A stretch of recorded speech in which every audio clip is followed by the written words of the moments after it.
The scandal over Donald Trump Jr.'s Russian collusion meeting is not going away. In fact, it's getting a little more crowded.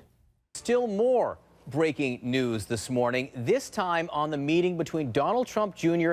and that Russian lawyer and a number of other folks. CNN has confirmed that at least 8 people were present. We had Donald Trump Jr., we had Jared Kushner, who was in for a little while, Paul Manafort, as well as Natalia Veselnitskaya, who was the Russian attorney, Rob Goldstone, who was the promoter, Renat Akhmetshin, who is a Russian-American lobbyist from here in Washington, D.C., now Ike Kavaladze.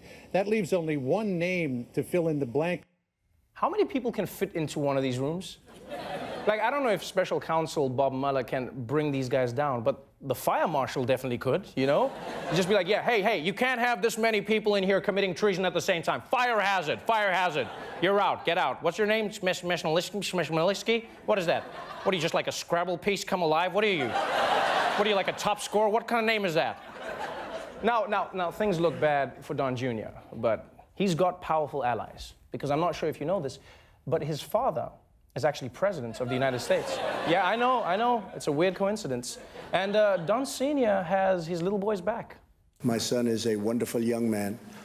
He took a meeting with a Russian lawyer, not a government lawyer, but a Russian lawyer. I do think this, I think from a practical standpoint, most people would have taken that meeting. It's called opposition research, or even research into your opponent. You know, we always know when Trump learns something new because he explains it to us like we also didn't know.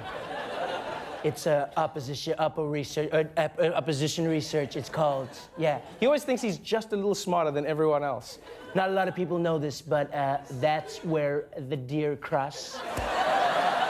Deer crossing, yeah. And also, can we just stop calling Don Jr. a young man? He's 39, right? By the time he goes to prison, he'll be in his 40s, okay? Like, maybe that's what it is. Maybe this is just a scam to get him into juvie. He's a young man. And also, Trump's argument that most people would have taken that meeting to collude with a foreign power is basically locker room talk 2.0.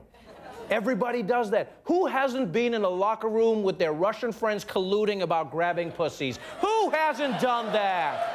Everybody does it. I'm sorry, but everybody does it is a terrible excuse. And the proof that it's terrible is that it was endorsed by Fox News commentator Jeanine Pirro.